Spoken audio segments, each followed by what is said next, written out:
Slaki Shalom, Israel, Shalom, Shalom. Brother Naquam, watchman for Israel, coming back at you with these precepts and another cold cut, giving, of course, all honor and glory to Yahweh Shema Mashiach Kwamalaki Bashad, another Monday night fire through the spirit and power of Yahweh Shema Mashiach Kwamalaki Bashad. Call on Yahweh Shema Mashiach Kwamalaki Bashad. Double honors to the elect elders of the house of David that's been in this truth for decades and decades, pushing this truth, magnifying the ministry, presenting their bodies as a living sacrifice, and enduring all things for the elect's sake. Shalom, shalom. Shalom to all of the men that may not, like it to the men of the Most High God, a hearty, mighty shalom to the mighty men of the Most High God who are out there in the highways and byways, pushing this truth, magnifying the ministry, presenting their bodies as a living sacrifice, and enduring all things for the elect's sake. Shalom to those men. Shalom to the men that may not be out there in the highways and byways as of yet, but they're working on it. They're getting built up in the spirit. They're praying. They're fasting. They're studying. They're being diligent. And they're abounding in the work of the Lord. Shalom, shalom. Shalom to all of the Akwat out there, the sincere sisters out there, zealous and diligent and on fire, moving in the spirit of our righteous foremothers. Shalom to the ancient men. Shalom to the children. Shalom to the elect of Israel scattered abroad throughout the four corners of the earth. And shalom to everybody tuning in live through the spirit and power of Yahweh, Ba'ashima Mashiach Kwamalaki Bashai, Brother Azariah, Shalom King, Hoshaya, Hopeful Elect, Magna Ya'Allah, Jermaine Dudkins, Elder Dariawa, Shalom, Donizel Tamid, Shalom, Aka Rectitude, Azagat Sauce, and again, everybody else tuning in and that will tune in, Lord willing. We're back at it through the spirit and power of Yahweh, Ba'ashima Bashai. Last week or the week prior, we were coming back, traveling from the London trip. Week prior, getting our final preparations set in order through the spirit and power of Yahweh by Shemi Abashai. But we're back at it for another Monday night fire. End times. Surely you know we're in the end times. You saw the eclipse. You see the blood moons. We did a Shabbat lesson on the signs of the times. You see the hurricanes, the floods, the tornadoes, the earthquakes, the massive deaths, the wars on the earth. So without saying, we know that we're in the end times. We speak about it week in, week out, day in, day out, about the end of the world and the signs of the times. And in these times, we want to understand how to grow and not be stagnant, or we want to understand how to grow and not decrease in its knowledge. The Most High speaks about increasing in this truth, and you don't want to get to the point where, like brothers always say through the spirit, where you feel like you've reached your pinnacle, right? You feel like you've reached your ceiling. You feel like, there's no more room for improvement. There's no more room to grow. You don't want to get to the point where you feel like I read enough, I traveled enough, I taught enough, I fasted enough, I prayed enough, and I've examined myself thoroughly, and there's no more room to be able to grow. And if you begin to have those thoughts, there's only one place to go, and that's down, right? There's only one place to go, and that's down. And you're going to fall, and you're going to fall fast, man. So you always want to be in student mode in this truth, and you always want to be in disciple mode, looking to how to grow, right? Let me get this in John chapter 15:1, right? And every brother and every sister, every household, you want to look to grow on different levels, because there's different levels or different facets to this truth, right? So you want to increase in different things. You want to increase in self-examination. You want to increase in humility.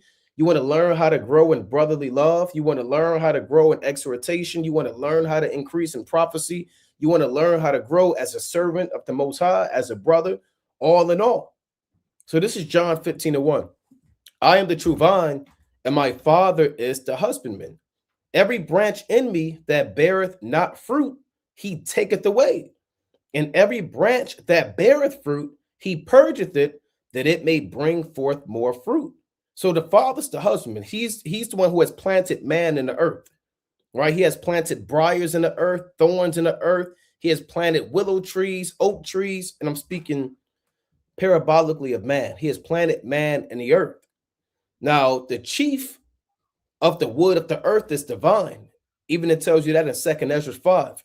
Of every wood of the earth, thou hast chosen thee one only vine. So the vine is the Most High's favorite tree, right? Of the wood of the earth. And that's why Yahweh Shai is likened unto divine, as the only begotten of the Father. Now, if you want to understand how to grow in this truth, it all starts with Yahweh Bashmi Awashai, right? It doesn't start with what you want to do, your endeavors, how you think that you're going to grow. The protocol and the training manual is already written, right? How to grow is already documented in the Bible. You can't go no other way but Yahweh Bashmi Awashai. So you have to acknowledge the Most High, who's going to give you that growth, who's going to give you that increase, who's going to give you that wisdom. All right, I'm gonna go back to this, but that made me think of a quick precept, and I believe I want Wisdom of Solomon, chapter 8. I want chapter 8 if I'm not mistaken. Right? This is Wisdom of Solomon, chapter 8 and verse 21. It reads, "Nevertheless, when I perceived that I could not otherwise obtain her, except the Most High gave her me, and that was a point of wisdom also to know whose gift she was. I prayed unto the Lord and besought him, and with my whole heart I said." So Solomon knew that the wisdom that could be given to him and to increase and to have that knowledge came straight from the Most High. He said, "Nevertheless, when I perceived that I could not otherwise obtain her except the Most High gave her me."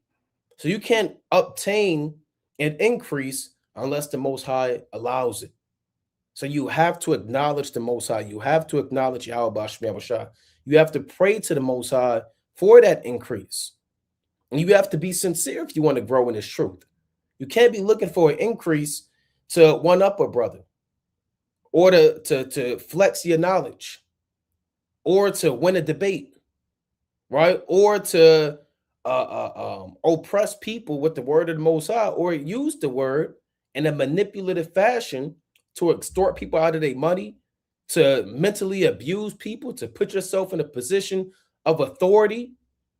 You're not going to increase if you're not sincere.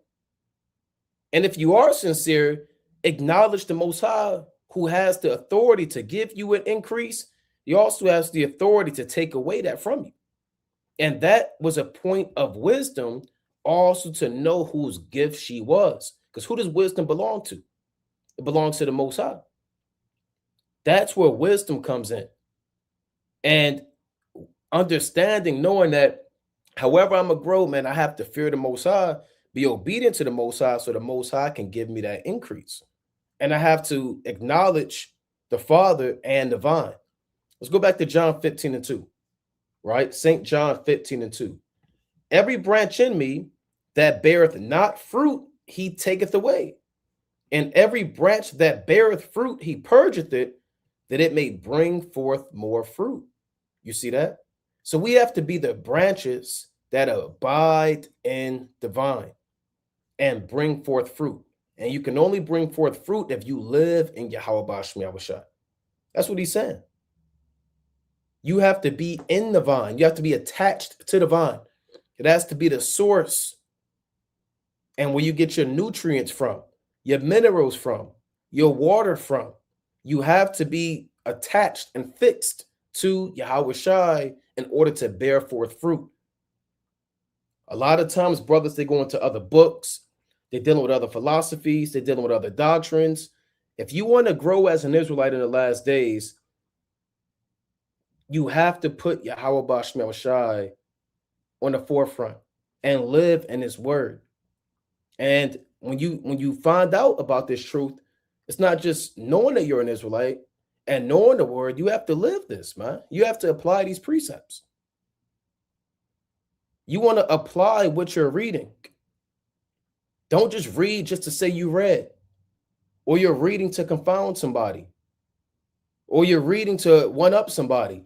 You should be reading to be a better servant to the Most High.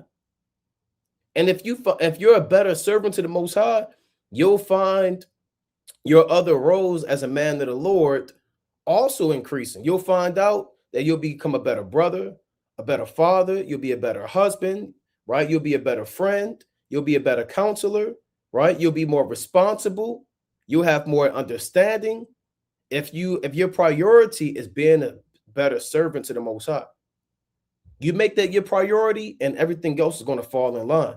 But if you make other things your priority, a vanity, then the Most High is going to take that away from you. Right? And the Most High is going to purge you. He's going to put you through the fire, put you through the chastisement, remove things from you so you can bear and bring forth more fruit. So the Most High is into man increasing, and the Most High is into man bringing forth fruit. Right? Your fruit represents your works. John 15:3. Now ye are clean through the word which I have spoken unto you. Abide in me, and I in you. Right, Salaki, let me get this charge right here. Right, I'm gonna read this again in St. John, Salaki. John 15:4. Abide in me, and I in you. As the branch cannot bear fruit of itself, except it abide in the vine, no more can ye, except ye abide in me. So you have to live in this word. You got to read, you got to meditate, and you have to apply everything that the Most High gives us. That's what this whole book is about. It's about applying it. It's about living it. It's about practicing it. That's what this thing is about. You got brothers, I don't want to read Proverbs. It's not deep. Or I don't want to read this because, no, you got to read everything. I don't like reading Chronicles. There's nothing there for me.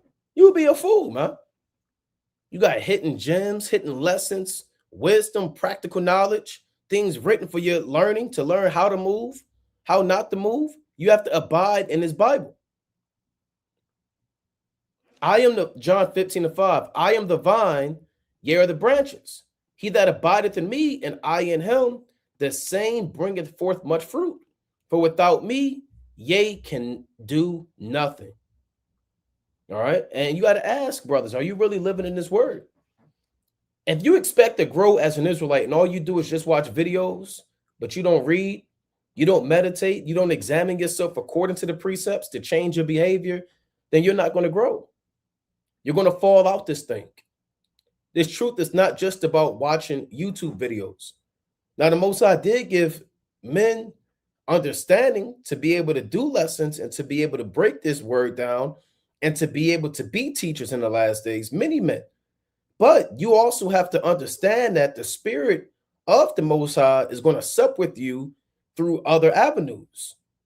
First and foremost, when you open up this word and you start living this thing, and the spirit is going to sup with you and start showing you things about yourself and showing you things that man may not even be able to show you. You know, and quite often you'll read and the spirit will show you, damn, I didn't know that was in there. And I never thought about it like this. And I really need to do this. And that's that intimacy of you living in the Most High and the Most High living in you through his son, Yahushua. All right. And if you're not a brother that reads, then this serves no purpose to you. Or if you're a brother that just reads just to read, then it serves no purpose. You're looking to grow. You have to read and apply what you're reading. All right. And meditate on it. Let me get that in. Let me read one more and I'm going to get that. John 15:6. If a man abide in me, he is cast forth. Slaki. If a man abide not in me, he is cast forth as a branch and is withered. And men gather them and cast them into the fire, and they are burned. If ye abide in me, and my words abide in you, ye shall ask what ye will, and it shall be done unto you. Herein is my Father glorified, that ye bear much fruit. So shall ye be my disciples. So if you're not growing, are you really a disciple? The Lord said, herein is my Father glorified, that ye bear much fruit. So shall ye be my disciples. And I'm still looking to grow, man. I'm looking to increase, man. Right? There are things I'm always examining myself on. I could have handled this situation better. I could go harder doing this. You know, I'm falling short on this. And hey, I need to open up this word. I hadn't went over this in a long time. I need to sharpen up this. And I haven't went over the Hebrew, or I got to go closer into this prophecy, whatever the case may be. I got to increase and being more, spiritually minded, whatever may come to your mind. You have to examine yourself and you have to be honest, with yourself. Let me get Amos back in here. Shalom, King Yahbashim Shabbat. Shalom, King Yahbashim Shabbat. All praise to the Most High. Everything smooth. Khan, all is well. How about yourself? Likewise, King. All praise to the Most High, man. All praise. All praise to the Most High. Khan, and let me get another quick precept. One of my favorite Psalms. You know, this is Psalms chapter 1 and 1. Now, a brother might say, well, why? These are basics. Where's the in-depth breakdowns? Where's the prophecy? Show me the blood moon. Okay, well, brother, the truth is more than the blood moon, man. Here you are looking at the blood moon with all these secret sins, man. Right? You haven't grown in 4 years. You're still on the same level. You're still on it. You're not looking to grow, right? You still haven't read the Bible. You've been in the truth, Bible. You've been in the truth 5 years, brother. And you haven't got past Joshua. And you're full of excuses. But you're looking for the blood moon. You're looking for the return of the Lord. You know, our primary focus is being a better Israelite than what we was the day before. All right, this is Psalms chapter 1 and 1. And these are the type of lessons that we go into. A lot of Israel don't like these lessons, man. Right? They like response videos, reaction, getting on the white man, you know, getting on the so-called black woman about her weave, you know, a thumbnail that shows, you know, an Edomite bowing down, or, you know, fire coming out the air. And when you go into lessons on how to grow, you don't see a lot of people locked in on those things, man. Because our people are sick. You know, we're a sick people, man. We feed on drama, entertainment, and mirth instead of really locking in and seeing how to increase. Right? This Psalms chapter 1 and 1. Blessed is the man that walketh not in the counsel of the ungodly, nor standeth in the way of sinners, nor sitteth in the seat of the scornful. But his delight is in the law of the Lord, and in his law doth he meditate day and night. So what does a wise man do when he reads this? He asks himself, well, hold on. Am I walking in the counsel of the ungodly? Then he begins to think about the people that he hangs around and who he gets counsel from. Right? Maybe I shouldn't hang around that person. And that person they do be getting hot, man. This person is still going off. They be trying to get me to break the Shabbat. You know, man, I am walking in the counsel of the ungodly. If I really want to be blessed from the Most High, you know what? I'm going to break that friendship from those individuals. I'm going to separate from them, right? Another person asked himself, do I stand in the way of sinners, right? These are the things you have to examine yourself. This isn't just written because the Most High didn't have nothing to do. Well, David got bored and David wrote the first psalm. Well, why did David write that? No, every word matters. We deal with Christians all the time. Why does that matter? Because it's in the Bible.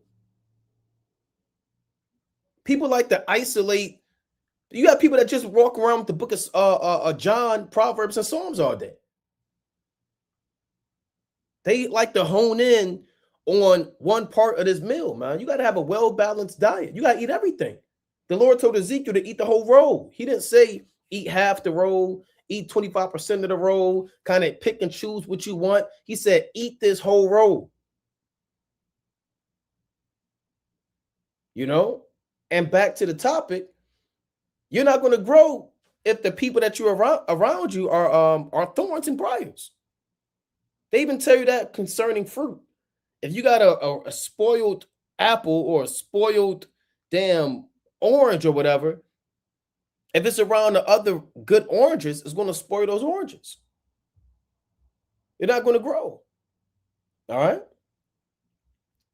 Verse 2. But I'm saying like this. You are going to grow, but you're going to grow in wickedness because everybody's growing. But either you're growing in righteousness or you're growing in wickedness. Either you're waxing stronger or you're waxing weaker. There's no in between. I'm going to get a few more. Psalms 1 and 2. But his delight is in the law of the Lord, and in his law doth he meditate day and night. Now you got to ask yourself, is my delight in the law of the Lord, or is my delight in lewdness, fornication, video games, you know, madness and folly? Do I really delight in the law? Do I really meditate in the law day and night? Do I think about the precepts? Do I think about the word of the Most High? Do I examine myself according to his standard? Do I sharpen my sword in my mind day and night? What happens if you do these things? And Psalms 1 and 3, and he shall be like a tree planted by the rivers of water that bringeth forth fruit in his season. His leaf also shall not wither, and whatsoever he doeth shall prosper. This is how you grow. The Bible gives you the recipe. Don't be around the wicked. Don't be around the ungodly. Don't be around the sinners. Be around righteous men. Take joy in the word of the Most High and have it on your mind day and night. Because if it's on your mind, you're going to speak it. If you speak it, you're going to do it. The Most High said, from the abundance of the heart, the mouth speaketh. So if all you think about is sex day and night, you're going to be talking about it and you're going to do it. If all you think about is LeBron James and sports day and night, you're going to speak about it, you're going to do it. But if you think about the word of the Most High, live in this word, you're going to speak about it, you're going to do it. And you're going to bring forth fruit in his season. Your leaf is not going to wither, meaning your understanding will never fail. And whatever you do, you're going to prosper. You're going to grow stronger, right? You're going to grow mightier in this truth. You're going to wax bolder, right? You're going to be more confident. You're going to increase in faith, but that's where it starts. These are the elements of this truth, the building blocks. Like basic, if you want to learn high-end math, you got to learn the basics. You got to learn addition, subtraction, multiplication, division, right? No matter how great a mathematician is, they all have the same basics of math. How great an engineer is, they all have the same basics of math. How great a physicist is, they all have the same basic skills of math. These are the basics of this truth, the principal things, the elementary things, the fundamental things that brothers have to build themselves on. And if you build yourself on this, then you'll fare well in this truth, and you're going to be growing and increasing. And one more point, not to be long-winded, this is not a one-time thing. It's not a one-stop shop. Okay, I did it one time, and now what's next? No, this is a day in, day out thing. That's why it says meditate day and night. That's a consistent thing. This is something that you do daily, weekly, right? You get into this word weekly. You're reading weekly. You're meditating weekly. The word of the Most High is always in your mind, week in and week out. And this is how you grow as an Israelite. This is the fundamental steps. But you got it, King. Con. And a lot of people use that acronym for the Bible, basic instructions before leaving earth. So this is the foundation of how you should dedicate and move your life once you come into the knowledge of being an Israelite. When you come into the knowledge of knowing what the Most High requires of you as a man or a daughter of Zion, right? A lot of people go with their own ideologies and desires of the people in the world. To let me back on your point, can you get Sirach chapter 9 and verse number 12, Baba Shah? Right, a lot of people, they go and they look at the ideologies of Christianity, Catholicism, and see how those people move, and they desire what they desire, right? To be stagnant, right? To get away with doing things you ought not to do. But in this truth, it's about denying your own pleasures, denying the lust that's trying to come out of you and cause you to be damn wicked, right? To Naquan's point, this is Sirach chapter 9 and 12. Delight not in the thing that the ungodly have pleasure in. So it's us being set apart. We can't take delight in the things that the ungodly have pleasure in. And what's that? Getting high, right? Fornicating, lewd acts, usury, theft, murder, right? People get off on these things. So with us being set apart, we should take no pleasure in any of that. Like the brother said, when you deal with math, you start with basic math, the additions, subtractions, multiplication, divisions. Then you get exponents, parentheses. Then you go to geometry and algebra, right? All those steps require you to use that foundation to be better than you were or to be able to understand the next curriculum. That's why the Lord said we have to go precept upon precept, line upon line, here a little, there a little, right? Because what you can learn in the book of Isaiah, you might not be able to find in the book of Hosea. Right, right. What you can find out in Jeremiah may not be in Revelation. So you have to use these building blocks to make a beautiful picture, or like a Lego. Right? When we were younger, we used to play with Legos. Well, some of us, right? You had a vivid imagination on the things that you would make. Right? My son comes to me all the time with Legos, like, look at this dinosaur. And I'm like, that's not a dinosaur, that's 5 blocks together, but his mind sees it. With us being as children, we have to see the building blocks that our forefathers left for us to make us to be a complete Israelite. Right? Let's go to Proverbs chapter 24. I want to get verse 13, Bob Gishah. Right? This is Proverbs. Well, I'm going to start up a little bit. Let me start at 12. Right? Proverbs 24 and 12. If thou sayest, behold, we know it not, doeth not that ponder the heart consider it? So like, doeth not he that pondereth the heart consider it, and he that keepeth thy soul, doeth not he know it, and shall not he render to every man according to his works? Right? So if you're going to be the model citizen in this society, right, you get pats on the backs, you might get a plaque or a certificate, right? I don't know, they might give you a gift card, right? But what do you get in this truth? You get the works and the rewards for what you do, right? The rewards and work that you do is the kingdom of heaven. It's more wisdom, knowledge, and understanding. It's more mercy. It's more temperance. It's more grace, right? You deal with situations differently. You speak differently, right? Verse 13, my son, eat thou honey because it is good, and the honeycomb which is sweet to thy taste. So shall the knowledge of wisdom be unto thy soul, and when thou hast found it, then there shall be a reward. Right? So you're supposed to eat this honey, and it's supposed to be sweet to your taste. Right? A lot of Israel, they use the precepts to go against one another, or use a Bible verse to try to cut somebody. Right? They're misusing the prophets.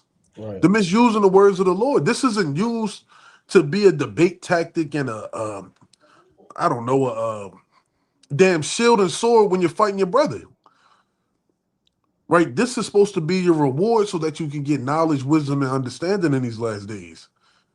Right? So you're not following into the path of destruction.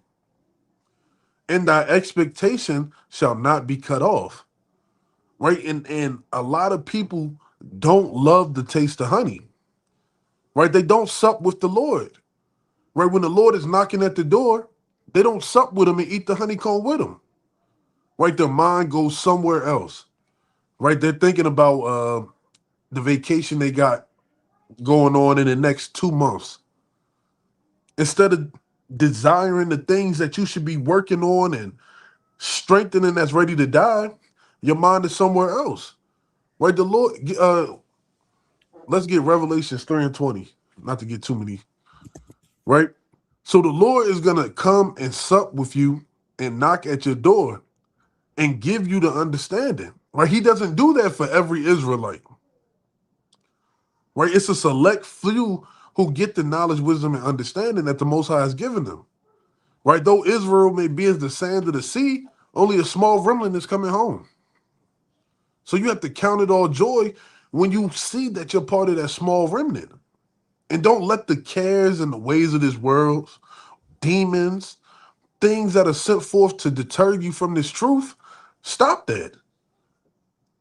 Right? We're supposed to continue to fight. We're supposed to endure this race until the very end.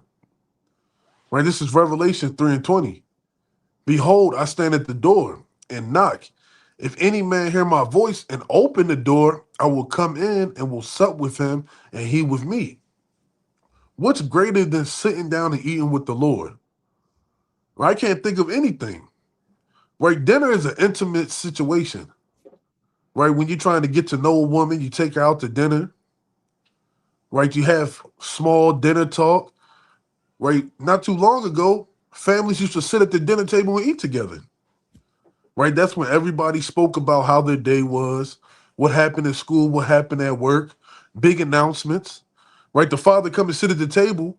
I got a promotion at work, right? The kid's happy, the wife is happy, right? Supping with somebody is very intimate. So if the Lord is coming and supping with you, he's giving you something that you wouldn't get on your own. That's why it's called breaking bread, because you're sharing, right? Verse 21, to him that overcometh, I will grant to sit with me in my throne, even as I also overcome and then sat down with my father in his throne. Right? So if you overcome, right, these demons, the temptation, the lust, because it's gonna be there until the very end. Right? It's not called the second of temptation. It's called the hour of temptation. Right? You ever had to deal with something for an hour? Imagine having a sports and sports reference. We used to have conditioning leading into the basketball season, and our practices would be spaces of 3 hours. And in that 3 hours, it'd consist of running, weightlifting, and drills. Imagine running for an hour straight. Man, that's hell. That's a long time. Right? You looking at the clock, it was 7:14. You look back at it, you feel like it's been an hour. It's 7:22 now. So that hour of temptation is gonna attack all of us. But you have to overcome. And the way to overcome is to sup with the Lord, to sit with him, to know the ins and outs, to see where our forefathers fell, and to see how to avoid the same instances of falling for yourself. Because the Lord may not have the same grace on you as he had on David or on Peter. Right? With that, I yield. Yeah, that's right, man. This made me think of Song of Solomon, the 5th chapter, to kind of add to that through the Spirit. This is Song of Solomon, chapter 5:1. I am coming to my garden, my sister, my spouse. I have gathered my myrrh with my spice. I have eaten my honeycomb with my honey. I have drunk my wine with my milk. Eat, O friends, drink, yea, drink abundantly, O beloved. So this is the Most High speaking about man entering into wisdom. The garden is wisdom, our sister, our spouse, right? And once you go into wisdom, wisdom has a buffet of diverse tastes for you. And this is selective only for his friends. Now remember, Yahweh Shah said, ye are my friends if ye do whatsoever I command you. So once you repent and acknowledge your sin and begin to keep the commandments, you become the friend of the Lord. And you receive that invitation into this garden, which is closed off from everyone else, but you're invited. And you have to eat, right? To the brother's point, man, you have to eat the honey, the sweet things of this knowledge. You have to have the wine. You have to have the milk. And it starts with the milk. The milk, again, are the fundamental things of this truth. You want to grow, you better learn how to repent, acknowledge your sins. You have to learn how to confess those sins, what the law is. You have to learn your nationality, right? You have to learn how to pray. You have to learn the importance of fasting. You have to learn the importance of congregating. You have to learn the importance and necessity of not being around the wicked. You have to learn the importance of the feast days. You have to stop smoking, stop eating unclean foods, have discipline. That's the milk, right? If you can't do any one of those things that were mentioned, then you're not going to grow, right? So it all starts with the milk, which is the principal things, and then it goes to the honey, because children can only eat honey after what, 1 year old? You know, most bottles of honey, I believe they tell you, do not feed to a child unless they're like 1 year old or something like that, right? Due to the what is it, the bacteria in there, if I'm not mistaken. You know, and them children, that their immune system is not ready to be able to deal with that honey till they get to a certain age, right? Just like wine. Wine has alcohol in it, man, and other things that the brain, it'll break their brain down and destroy them, man. So just like the body is created to take on these things and process of time, so is the spiritual body, the spiritual man, created to take on these things and process of time.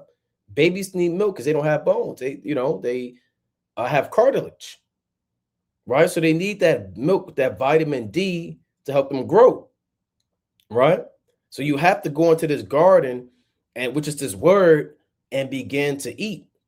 Verse 2, I sleep, but my heart waketh. It is the voice of my beloved that knocketh, saying, open to me, my sister, my love, my dove, my undefiled. For my head is filled with dew, and my locks with the drops of the night. This adds to what Amos was saying, right? About letting Yahweh Shai in with that dew, that living water, that moisture. I have put off my coat. How shall I put it on? I have washed my feet. How shall I defile them? Right. So you have to put off your coat to grow in this truth. Let me get a quick precept. That coat is not talking about your raincoat, right? Your Montclair coat, right? Your puff. They still with a puff jacket, whatever them puffy coats is, man. Them shiny black coats that Jake like to wear. Putting off your coat is talking about the old man, right? I put off my coat. Quick precept. This Ephesians chapter 4 and verse 22. That ye put off concerning the former conversation, the old man, which is corrupt according to the deceitful lust, and be renewed in the spirit of your mind, and that ye put on the new man, which after the Most High is created in righteousness and true holiness. So putting off that coat is a metaphor for putting off the old you. You want to grow in this truth? You got to kill the old man, the old you. How you handle situations, how you spoke to people, how you dealt with your brother, how you dealt with women. First and foremost, how you served the Most High. You got to change your conversation, right? Jake, in the world, their whole conversation is sex and sports and money and lust and pride. These are the things that brothers have to put off. So in Song of Solomon 5 and 3 is saying what? I have put off my coat. I mean, I put off the old man. How shall I put it on? So once you put off that old man, you can't put it back on. You can't, right? You got to trash it. I have washed my feet. How shall I defile them? Yeah, you wash your feet, meaning you wash your feet in the water, the word of the Most High. So your path and steps that you take can be clean and pure. Let me get a quick precept on this about washing your feet, right? This is and I was just reading that this morning on the plantation. This Sirach chapter 34 and 25. It reads, 25. He that washeth himself after the touching of a dead body, if he touch it again, what availeth his washing? Yeah, what's the point of washing yourself just to be defiled again? Right? What's the point? You got to go, and it's a hard process, man. After you touch a dead body, you got to purify yourself on the third day. You got to take the hyssop and this, that, and the third, and then the seventh day you clean, and it's a whole big thing. So you go through this whole process of purification just to go back and do the same touching of the dead body again, which is insanity. So in Song of Solomon, it's saying, okay, I put off my coat. How shall I put it on? I've washed my feet. How shall I defile them? All right, I cleanse myself. I cannot go back. I won't go back. And a lot of brothers, man, they go step back in that filth of the world. They're looking back at who they used to be. Used to be the man. You're looking back at a lot of people, man, they look back at what other people are doing. Look how they're living. These people are having fun. They're driving this car. They're getting money. They're partying. They're enjoying this world. And that begins to work on your mind, and you start to look back and step back in that filth the Most High delivered you from. I'm going to read about two more. My beloved put his hand by the hole of the door, and my bowels were moved for him. And it's the Lord coming in to deal with you. I rose up to open to my beloved. My hand dropped with myrrh, and my fingers with sweet-smelling myrrh upon the handles of the lock. Imagine the Lord coming into you, and you get ready to open the door, right? I opened to my beloved, but my beloved have withdrawn himself and was gone. My soul failed when he spake. I sought him, but I could not find him. I called him, but he gave me no answer. Why wouldn't the Lord answer you? Don't the Bible say, John 9:31, now we know that the Lord heareth not sinners, but if any man be a worshiper of the Most High and doeth his will, him he heareth. Then the Lord say, I will go and return to my place till they acknowledge their offense and their affliction, they will seek me early. You don't want to be in this situation when you're looking for the Lord, but you can't find him. You're calling upon the Most High, but he's not answering you. Tell you that in Proverbs, the 1st chapter. They shall seek me early. When I called, let me get that real quick, and you got it, King. Right? One more. This Proverbs 1:28. They shall call upon me, but I will not answer. They shall seek me early, but they shall not find me. For that they hated knowledge and did not choose the fear of the Lord. So a lot of times brothers come into this truth, they come into the garden, they say, if I ain't going back in the world, I can never leave this truth. And next thing you know, you end up going back in the world, man. Now you're looking for the Most High, and the Most High withdraw himself because you didn't remain consistent. And that's why you're looking for the Lord, and the Lord withdrew himself. I'm not going to read this whole chapter, but you read about how eventually the watchman rode up on him and rebuked him and led him back to the Lord, because he had a veil on his face. But this is what happens to brothers in this truth all the time. They get joyous, they're invited to this truth, they get their Bible, get their Apocrypha, they say what they're not going to do, then they end up doing it. Then they want to find the Lord and try to get right, and the Lord leaves you. So if you want to grow in the last days, man, don't put yourself in a situation where the Lord departs from your spirit. But you got it, King. God. And it says in verse number 7, they smote me and wounded me. Right? It's like the prodigal son. Right? He used up all his substance. He wanted to depart. There's nothing in the world. Right? It's nothing to go back to. Right? Can we get Luke 17:32? Right? This is a short and simple precept right here. Right? Remember Lot's wife. That's simple as day. You have to remember Lot's wife. Right? She looked back. She wanted to see what was going on. She may have had endeavors that she loved. She may have a garden. Right? It might have been something that intrigued her to want to go back and be a part of that all over again. Right? Like the brother said, you comparing your life to other people's life. Damn, they just was in Dubai. Now they in Puerto Rico. Now they're in the Dominican Republic. Now they're in Paris. Now they're here. Now they're there. Now you're looking at yourself like you're not worthy. Right? You can't measure your life and your value to Yahweh Shem Yahushua by other people's things or other people's substance. Right? We have to remember the wickedness that we came out of and remember that this isn't the end. Right? The Most High can give you your heart's desires if you serve him. And your desires shouldn't be to want to be like Johnny up the street and his family. No, you should want to be like our righteous forefathers who had their houses in order. Right, sisters, you should want to be like our righteous foremothers who was in order. Right, that's the beauty of being in this truth. Our examples aren't people in the world. Our examples are people who are engrafted forever to be written about in this earth. Right, let's go to Psalms chapter 37. I'm gonna start at verse 23. Right, that's the magnificent thing about being in this truth. Right, Psalms 37:23. The steps of a good man are ordered by the Lord, and he delighteth in his way.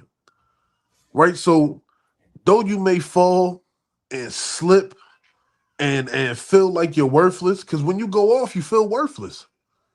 When you're not held to the standard that you expect yourself to be held to, right, you feel terrible. Right, you feel disgusting, you feel low. Right, but the Most High is ordering your steps. Right, we don't know the thoughts of the Most High. We don't know why it happened. but they're ordered to make sure that we're getting back in order, if that makes sense. Everything is circled around to being perfect. And he delighteth in his way. Right? You have to delight in the way of Yahweh Shem Shai. Right? You shouldn't delight in the ways of Hinduism. Right? You walk around with dots on your head talking about, I don't even know why they wear those dots. I looked it up before. I don't even care. Hey, yeah, God. yeah, well, we don't care. All right, but No, I mean you can break it out, King. oh yeah, I worked with this Elamite, and this Elamite said that they put this red dot on their forehead because it's the first thing that people see when you look at them. And if you got evil on you, it's supposed to suck up all the evil from you, and it absorbs to that red dot of wickedness. You know, so that way all your evil that you thought you was going to do to them is in that red dot and they on a face. It makes no sense. So the evil is just transferred out of them into a red dot. Yeah. Yep. Yep. Yeah. Yeah, Yep. it's foolishness, man. Yep. Yep. Yep. It's madness. And then you got our people wanting to follow in those ways. Well, I better not see a Jake with a red dot on his forehead, man. Yeah. Yeah. I might mess around and Spartan kick him for Yeah. real. What? Right? Oh, Go ahead, kick. what happened when you scrub that red dot off, man? I know it itch. It's Yeah. got an itch. Yeah. And then you gotta repaint it or re-put it on there. So there's a lot. I had a lot of questions, man, and they ain't have a lot of answers. And then they at my job, I have to stop at this place. They deal with like the toys that you get at Dave and Buster's and Chuck E. Cheese. And the lady who I have to deal with is an Indian lady, and she has all this ink on her hands. It's like brown ink. I Yeah. can't remember what it's called. It might be henna or something. Yep. Yep. But it looked like feces on their fingers, man. Yeah. And this is the stuff you want to indulge in. This is the stuff you want to be around. Right? We delight in the ways of Yahweh Shem Shai. Where I delight in the feast days. I love Purim. Right. I love Passover. Right? Tabernacles. Tabernacles is up there. That's my favorite high holy day. Right?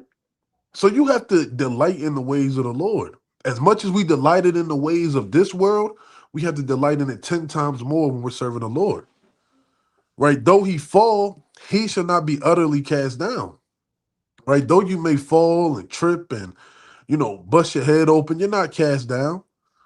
Right? Sometimes the Lord has to humble you. Right? Sometimes you have to take a step back and look at your own doings and see that you are on the path to your own ruin. Right? For the Lord upholdeth him with his hand. So the Lord isn't going to overthrow you if you delight in your way and you love him and you follow in the things that he says to do. Right? He's going to uphold you with your hand. Right? Everybody has a testimony about how something wasn't supposed to work out. Right? It wasn't supposed to happen. Right? I can't think of any analogies now. Right? You wasn't supposed to have the money for your rent. Right? You had a crazy amount of money taken out on some bills and you overspent what you thought you had. Right? You look at your account in the morning when the day that rent is due, you got the rent and some out of nowhere. Right? Those are the miracles that the Most High does for us. Right? You in the world, you're not even thinking of saying all praises to the Most High. I've never heard anybody say all praises to the Most High. Right? I heard people say, won't he do it? Or God is great, God is good, let us thank him for our food. Right? But I never heard nobody praise the Most High for the small things. All praises to the Most High, I'm able to breathe and I can walk on my own. I'm a sound mind. That my loved ones are healthy. Nobody does that in the world. Right? That's the Most High upholding you with his hands. Right? You see the small things and it makes you more appreciative. Right? Verse 25. I have been young and now am old, yet have I not seen the righteous forsaken, nor his seed begging bread. Right? David said, I've been old, I've been young, and I've never seen the righteous forsaken. So if the righteous will never be forsaken, I want to be on the side of the righteous. I want my mind to be meditating on the laws of the Lord day in and day out. Even in adversity, even in trials and tribulations, even in turmoil, I know that the Most High is with me. Right? Can we go to Colossians chapter 4? I'm gonna start at verse number 2. Right? That's where prayer comes in. That's where knowing that the Most High is omnipotent and omnipresent, and everything that the Most High does is beautiful. Right? This is Colossians chapter 4 and 2. Continue in prayer and watching the same with thanksgiving. Withal, praying also for us that God will open us a door of utterance to speak the mysteries of Hamashiach, for which I am also in bounds, that I may make it manifest as I ought to speak. Walk in wisdom toward them that are without, redeeming the time. Right? I'm gonna finish off with 6 and I'm gonna elaborate on it.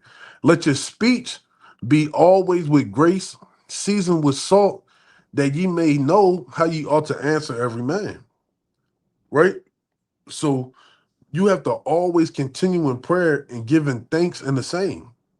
Right? Every prayer doesn't have to be asking for something. Right? You don't, oh Lord, please, I want to get this raise, or Lord, please don't let this cop pull me over. By Shema Mashak Shot. That's all you pray for. You always pray only just to get out of troubles. Right? When have you prayed to the Most High just to say thank you? Right. All praises to the Most High that I'm able to know that I'm an Israelite. Thank you, Lord. Right? Have you ever thanked the Most High that your children are healthy? Have you ever thanked the Most High that your spouse is healthy? Have you ever thanked the Most High that you have beautiful people around you to help you in times of trouble? Right? Wherewithal also for us that God will open doors, so like open to us door of utterance to speak the mysteries of Mashiach, for which I am also in bounds, that I might make it manifest as I ought to speak. Right? You should be able to show that you're walking with Hamashiach by your speech, by your action. Right? People should know there's something different about you. They should know that you're not like everybody else. Joe Blow over here, Tanya Two Tummies over here. They should know that you're not the same. Right? They should see it in your spirit. They should hear it in your speech. Right? The way you move, you help. Right? And you're walking in wisdom to them that are without. Right? People should question having conversations with you that they have with people in the world at the workplace. Right? Should be like, oh man, I know I can't say stuff like that. Like, I might joke with people, but it's certain things people don't joke about when it comes to dealing with me. Not saying I'm some, big bad austere man like that. No, you make yourself into like the Gentiles and the Jews, like into the Jews. But there's things that people should know they can't play with you about. Right? You gotta set boundaries. Right? And your speech should always be with grace. Right? You can't just be talking to people any old type of way. Seasoned with salt. Right? Wisdom should always be with you when you're talking. Right? Wisdom is too high for a fool, like it says in I can't remember the scripture. Proverbs 24.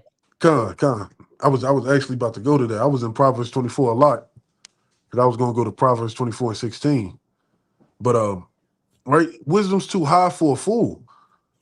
Right? So you should be able to speak and people should know that you're not foolish.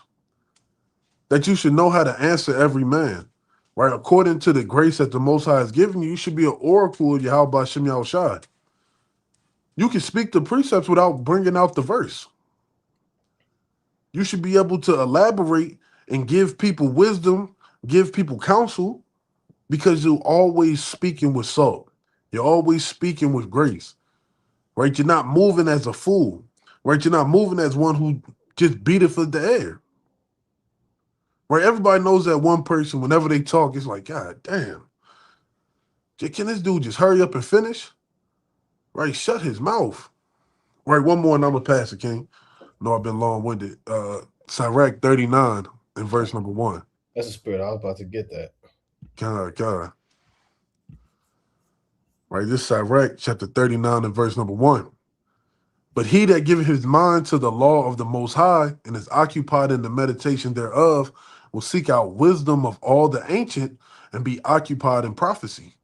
Right, so if your mind is always meditating on the Most High, right, all times your mind should be meditating on the Most High. Right, we're not telling you to be a robot, But you shall always have the laws of the Lord as the frontlets of your eyes. Right? Knowing in the ways where trouble is at, knowing in the ways of despair is at, knowing in the way of prosperity is and the way of grace is. It should always be the frontlets of your eyes. Right? He will keep the sayings of the renowned men, and where subtle parables are, he will also be there. Would be there also. Oh, he will be there also. The Water King. Right? You're not gonna be moving away and damn living your life off a Jay-Z verse. Right? Jay-Z told me to do this, so you know I'm gonna do it. Right? Pop my collar, turn my hat to the side. No, man. Right? The subtle parables that we live in are in Proverbs, Psalms, Sirach, Wisdom of Solomon. Right? First, second edges, all where parables and wise words are, that's where we should be living at. He will seek out the secrets of great sentences and be conversant in dark parables. He shall serve among great men and appear before princes. He will travel through strange countries, for he has tried the good and the evil among men. Right? He will give his heart to resort early to the Lord that made him. Right? He will give his heart early to look for the Lord to guide him that made him. Right? That's why a lot of our young men and young women are coming to the truth. Right? It's the spirit that's gravitating towards them because, you know, a lot of the older brothers and sisters, unfortunately, they're stuck in their ways. Right? It's only a handful who come back to serve the Lord the proper way and will pray before the Most High and will open his mouth in prayer and make supplication for his sins. Right? So when there's error found in that man or that woman, they're going to make supplication.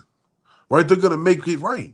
They're going to make sure they're not doing the same thing over and over and over so they're repenting of the same thing. Right? That's called insanity. Right? The definition of insanity is doing the same thing over and over and over and expecting a different outcome. And we're not insane people. We're a people of wisdom.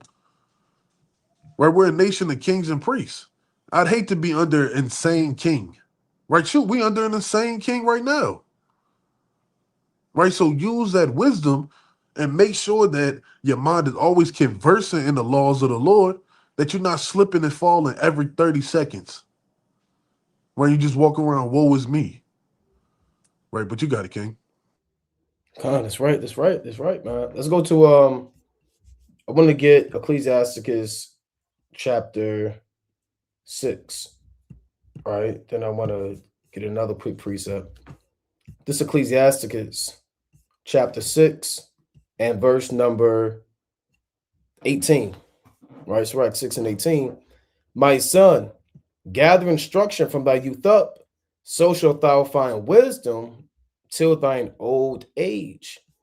Come unto her as one that ploweth and soweth, and wait for her good fruits. For thou shalt not toil much in laboring about her, but thou shalt eat of her fruits right soon. So when you want to come and serve the Most High, you got to be ready to work, right? You want to grow, you got to work. You want to increase, you got to work. Your work is you keeping the commandments first and foremost. The brother went into prayer, we went into meditation, putting off the old man, and you have to wait because you got brothers that may be tuning in. Well, I've been doing this, you know, last month or yesterday. Where is my increase? Sometimes the increase don't come the next day, man. You know, you plowing and sowing and creating the garden. Sometimes that stuff don't come to the following year, man, or months from now. Some stuff don't grow to like a year.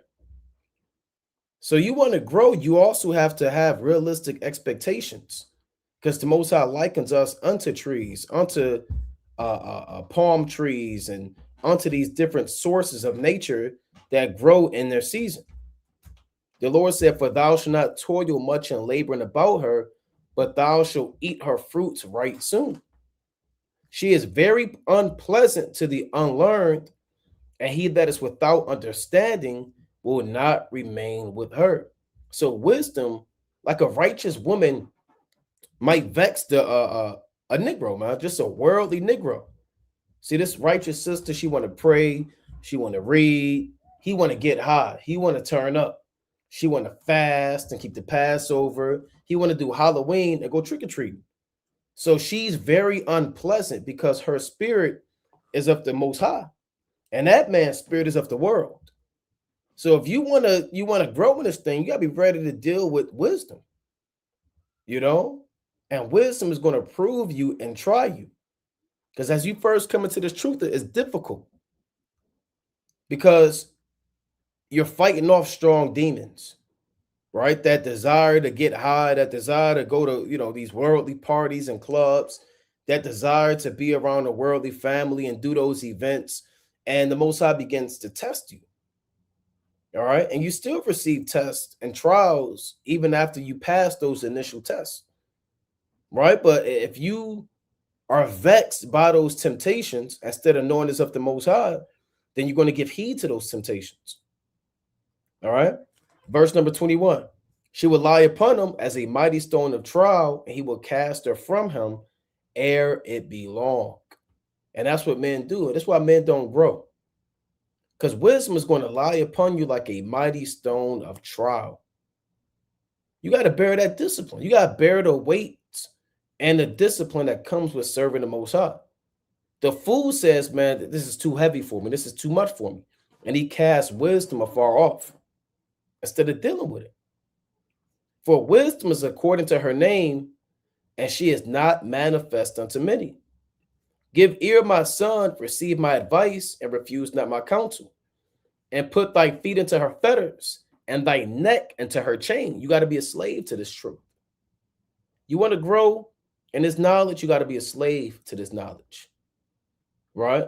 You got to be bound up to this word. Whatever the word tell you to do, you got to do it. That's one trait about the 144,000. The Lord said, these are they, in Revelation, the 14th chapter, these are they which follow the Lamb whithersoever he goeth. Right? They follow the Lamb wherever he goes. They are slaves to Yahushua, prisoners to Yahushua. Their feet and neck are in chains and fetters. Bow down thy shoulder and bear her, and be not grieved with her bonds. So you're going to be uncomfortable, right? Fetters are not comfortable. You got to get used to having those fetters. A yoke on your neck and chains on your neck is not comfortable, but you got to wear it. It's part of this thing, man. You have to accept the fact that you're going to be uncomfortable. If you want to grow, you have to learn not only that you're going to be uncomfortable, but you have to accept being uncomfortable, and then you have to expect being uncomfortable in this truth. And a lot of people don't grow because when that temptation comes, they flee. When they get put into a jam where the Most High start taking stuff from them, and they start denouncing the Most High and, the hell, with this, that, and the third, and end up going back in the world. They get grieved with the bonds of wisdom. I'm going to read a few more. Verse 26. Come unto her with thy whole heart, and keep her ways with all thy power. Search and seek, and she shall be made known unto thee. When thou hast got hold of her, let her not go. For at the last thou shalt find her rest, and that shall be turned into joy. Then shall her fetters be a strong defense unto thee, and chains a robe of glory. See that? Because that discipline is going to pay off. It's all going to pay off, man.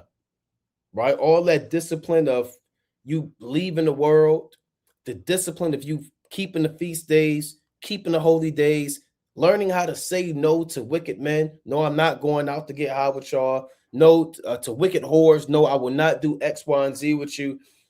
Once you go through that discipline of learning how to say no, removing yourself from evil, pronouncing righteousness, then the discipline is going to pay off, and now the Most High, he's going to work with you. And one thing about this truth is the Most High, he'll increase you if you fight those temptations. If you can overcome these temptations, then the Most High deal with you. This truth is like is levels to this. Because when you first come into truth, your level one for most of us, level one is okay, pork, unclean foods like shrimp, crab, and lobster, smoking weed, and worldly family or whatever. Then you pass that. The Most High throw all that at you, right? Then level 2. Okay, now you're working on, not being around worldly family, right? Learning how to keep the feast days and other things, right? Controlling your damn temper or whatever, or fornication. Then you pass that. And the Most High, he keeps putting you through different trials in his truth so you can level up and grow. Then you get to the point, man, where you had these fetters on, certain things don't even bother you anymore. Like people that wear ankle weights, man. If they wear ankle weights that's like 50 pounds for like 3 months, you try to give them down 5 pounds, and 5 pounds ain't nothing to him. But 5 pounds of ankle weights to a man that never wore ankle weights is like 50 pounds to him, if you understand. So if you're able to deal with all of the weight that the Most High put on you and embrace it, every other thing is light work to you. You become numb to certain things. Certain things just don't affect you. We don't get affected by the smell of weed smoke. We're not getting tempted by that. We don't get tempted by the demon. Don't even allow people to hit us up about stuff in the world, huh? 9.99 times out of 10. Because the demons know that can't get to us. So as you grow in this thing, Satan, he begins to look for what can I use to break this man down? Because he sees you growing in this truth, and the Most High, he's going to keep throwing stuff at you. It'll never stop. But you have to keep overcoming those things, and you get stronger and stronger the more you overcome. Right? Let me get Salaki, King. Oh, go ahead. Orion said he was backstage. Okay. All right, I don't wait till the brother come in here. He must have hopped off, or must have kicked him out. Okay, let me get this real quick. When the brother come back, I can get him in there. Right. Let me go to what was I getting? Oh, 2 Corinthians real quick.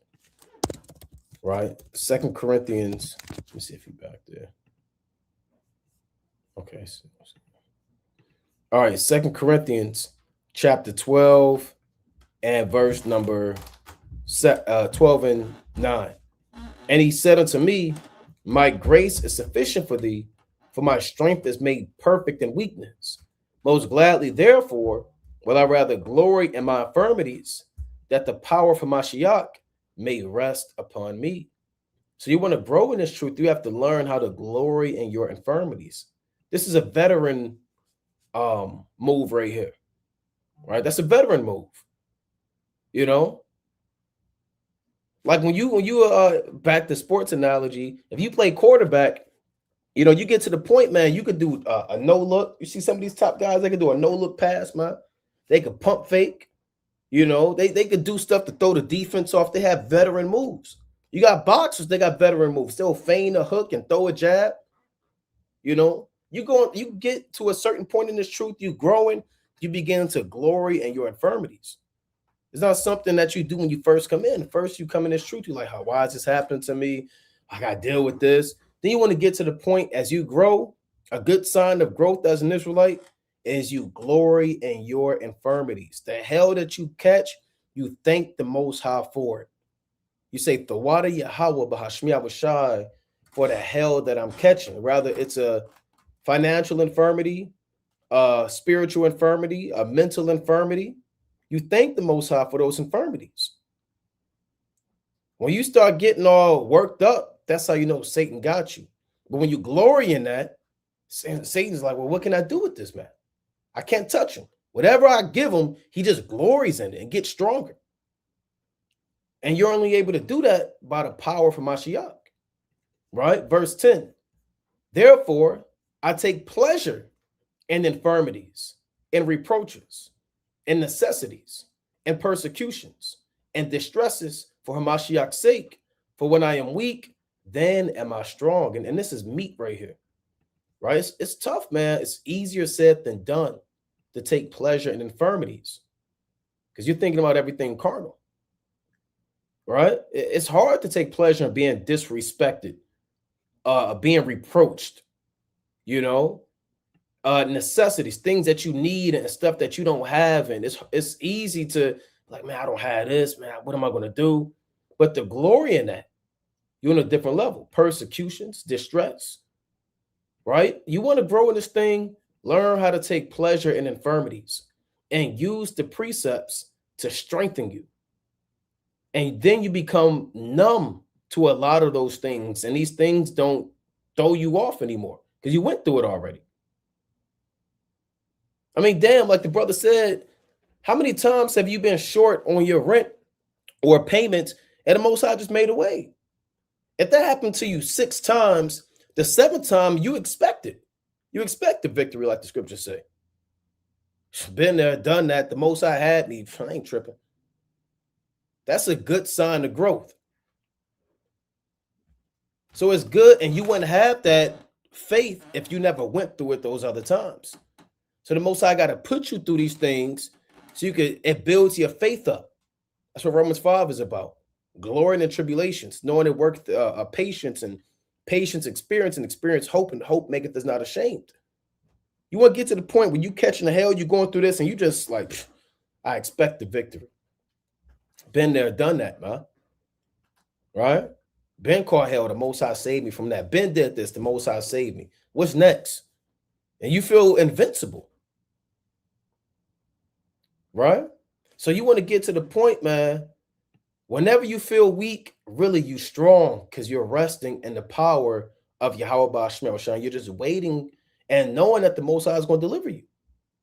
All right? That's how you grow in this truth as well, learning how to deal with adversity, learning how to deal with pain, and learning how to accept it. And one more point, learning how to be comfortable in uncomfortable situations, man. Right? You have to learn how to be comfortable in uncomfortable situations. Like they call that in the new term, or one of these terms, they call it I don't know what they say, like flow state or something like that. Whatever that is, man, I've been seeing that. But it's like a thing where you in the zone, you locked in. All hell breaking loose, you just locked in, ain't nothing could throw you off. That's strong growth right there. Right? But you got it, King. I still don't see the brother. Hit him up. God, yeah, that flow state, man. That's when you at like for those who watch Dragon Ball Z, I watched it with my sons. It's that what's it called? Ultra instinct, right? Nothing is stopping you. Nothing is gonna get in your way from getting to the point of where you're trying to be at, man. You just in the zone, and that's how you should be in this truth. You should be in the zone, right? Though things happen, things may shake you a little bit. You in the zone, right? It's like you on the goal line, 4th and inches with 1 second left on the clock. You in the zone. You like, look, I'm getting this touchdown. We getting this trophy, and we leaving out of here champions. That's how your mind should be, right? And you should count.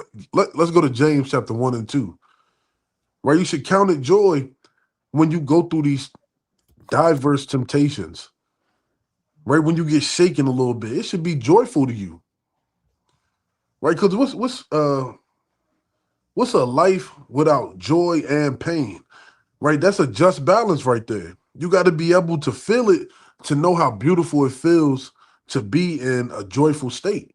Pain has to happen for you to know you want to avoid and stay away from it as long as you can, right? This is James chapter 1 and 2.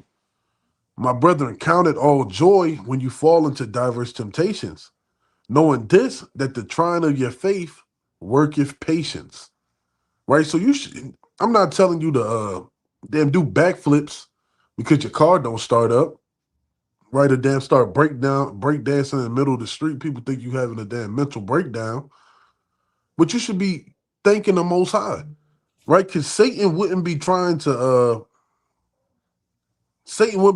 test you if it wasn't worth stopping you from doing something, right? Satan trying to hinder the works that you're trying to do, the mighty works. That's because the Most High has magnificent plans for you. Has great plans for you to do something, right? Not in the form of how pastors would say it, right? But it's the truth. If Satan is coming to attack you, it's something that he wants you to stop, right? Satan's not attacking the The old head who's smoking crack on the corner, right? He finds a way to get his crack to smoke every day, right? But you ready to go to camp and you digging and patting your pockets, you can't find your keys, right? Your wallet's gone, and you just like, dang, this is insane. There's no way possible that everything wrong that can happen is happening, right? You're supposed to count it all joy, right? All praises to the Most High. I'm going to do something righteous. I'm gonna find this, right? And lo and behold, your dog got your keys and took it upstairs under the bed, right? The last place you would look, right? And knowing this, that the trying of your faith worketh patience, right? So the trying of your faith, right? Things are gonna be done or said or happen that's gonna test your faith, but it worketh patience, right? It makes you more temperance to deal with things, right? When you were younger, you may play video games, and when you lose the video games, you'll take the controller and throw it, or you smash something or hit something because you stubbed your toe. But now that you become more mature, you know these are the inanimate objects. It's a video game that's set up for you to lose so many times before you can win. Right? It makes you more calm. That's what experience gives you. Right? That's what patience gives you. It gives you the altered mind to know that everything is not in your control. And everything that happens is on the timing of Yahweh Shem Yahushua. Right? But let patience have her perfect work, that ye may be perfect and entire, wanting nothing. So you have to go through things to be able to be perfect, to be able to be entire. You have to go through certain situations, right? That's what makes a man, right? Those championship rounds, right? Another sports analogy, right? Boxers who never been to that 10th, 11th, and 12th round, when they get there, they get gassed when it's their first time getting there, right? But that experienced boxer, he got 20 fights, 25 fights, a couple belts.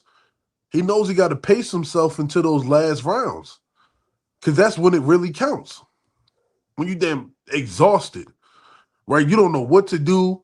You just like, and you just got muscle memory going. That's how you become perfect and entire, right? You hitting the gym, you lifting weights, your arms getting tired. That's when you start really counting those reps, right? You start 1, 2, 3. That's when they really start counting. How much more with the Most High? How much more when you're down and out and you feel like you're at your very end, are you going to really turn into the Most High? Right? Let's go to Psalms chapter 51 and verse number 17. Baba Kishar. Is that where I want to start at? Come on. Psalms chapter 51 and 17. The sacrifices of God are a broken spirit, a broken and contrite heart. O God, thou will not despise. Right? So a righteous sacrifice unto the Lord is when you're at your rock bottom. Right? When you're at rock bottom, that's when you're truly going to put your faith in Yahweh Shem Yahushua. That's when you're truly going to put your all into it. And I know probably about 95% of us who are on this live hit rock bottom before we came into this truth. Right? I know I hit rock bottom. I don't know about you, King. Yep. Got stripped, Yeah. broken down. Got stripped, got taken away from everything. Right? And all you had was Yahweh Shem Yahushua. You didn't even know the Lord's name then. And you was just searching and looking, and the Most High gave you a path to be able to find him. Right? That's why the Lord said, count it all joy when you fall into diverse temptations. Right? When you are brought to a lower state. Because it's not the beginning of the man that's going to be bad or that's going to be great. It's the end of him. Right? The outcome of what you go through is what's going to make you beautiful. Right? Think about the flowers. You plant a few seeds for flowers, right? Dandelions or roses or sunflowers, whatever it may be. Right? That uncomfortable stage of being in the ground, right? Soil is heavy. I don't know if you ever been buried with wet sand. It's hard to get up from under that. Yeah. So think of the strength of that small seed to be able to bring forth that beautiful flower through all that dirt, soot, mulch, whatever it may be that's on top of it, and you see that outcome, right? So when people see the outcome, right, they don't know the fight that you had to go through, right? The hours of prayer, the hours of crying, right? Let's go to the Israelite classic, right? Sirach 2:2, right? This is the Israelite uh, mantra. This is the mission statement when you come into this truth. Well, I'm gonna start at 1. My son, if thou come to serve the Lord, prepare thy soul for temptation. Right? If you come to serve the Lord, know you're gonna be tempted. Know that the tempter is right there waiting for you. Right? He's getting his boxing gloves ready. He about to hit you with his worst shot. Right? Hit you with the meanest liver shot or a kidney shot. And had your body shaking and shivering. You ready to start convulsing. Right? You got to be prepared for this temptation. Set thy heart aright and constantly endure and make not haste in time of trouble. Right? And that's what Israel likes to do. They look for the easy route. When things get rough, they look for a way out. Right? It's like we used to run sprints, man. We used to have to, I don't even know if I can say it, right? When you got to run to the free throw line and come back, half court back, right? I don't know if they'll flag the channel if I say it. Unalives. Yeah, they were called unalivers, right? We used to run unalivers back and forth, right? And Jake, shoot, myself included, we wouldn't touch the line, right? We stop a little bit before the line, hoping that the coach don't see it, run back, come back and do it again, right? Jake always looking for a way out, but you can't make haste in the time of trouble. There's nowhere you can run that the Most High won't see. There's nowhere you can run where the Most High can't deliver you, right? Cleave unto him and depart not away, that thou mayest be increased at thy last end. So if you don't depart from the Lord, you're going to increase at your last end, right? You're going to hear, well done, good and faithful servant. You may receive a crown, a beautiful white garment, right? You might get 10 cities, 100,000 servants and slaves, right? There's no telling what the Most High has in store for you if you cleave unto him, right? Whatsoever is brought upon thee, take cheerfully and be patient when thou art changed to a lower state. So everybody's going to be changed to a lower state, right? Whether that's financially, whether you get low in the spirit, right? Whether, Lord forbid, it's your health. Lord forbid, you lose your job or, a loved one, something, you're going to be brought to a lower state some type of way, right? For gold is tried in the fire and acceptable men in the furnace of adversity. So men who are accepted of Yahweh Bashem Shai are going through the furnace of adversity, right? Look at all of our forefathers, right? Look at the disciples, man. All of them were persecuted and put to death, save one. And he was exiled. So you have to go through something to be able to get something that's worthwhile having, right? Because anything worthwhile having, you got to go through it, right? You have to go through it and you have to be pushed to the test, right? Even our Lord was pushed to the limit, sweating drops of blood, right? He was falling, he was weak. How much more us if we're going to be baptized in the same way Yahushua was baptized? We got to go through it. We got to fight these demons, right? We got to push all the way to the very end and not faint. Right, I got one more. Sirach chapter 30. And I want to start at 21.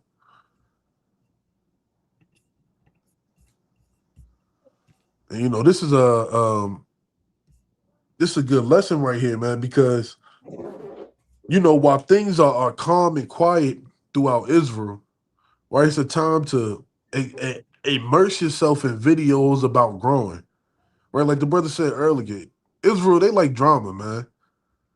They like to see the latest folly going on, who's talking about who's doing what, who's making a video, who's beefing with who. Right? Don't man, take this time to grow.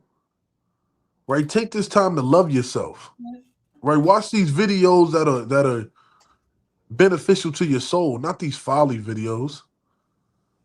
Right? It was a right. This is a folly point. I'm gonna pass it after this. Right? Kendrick Lamar. I think I forgot what year it was. Right? That the Overly Dedicated album came out.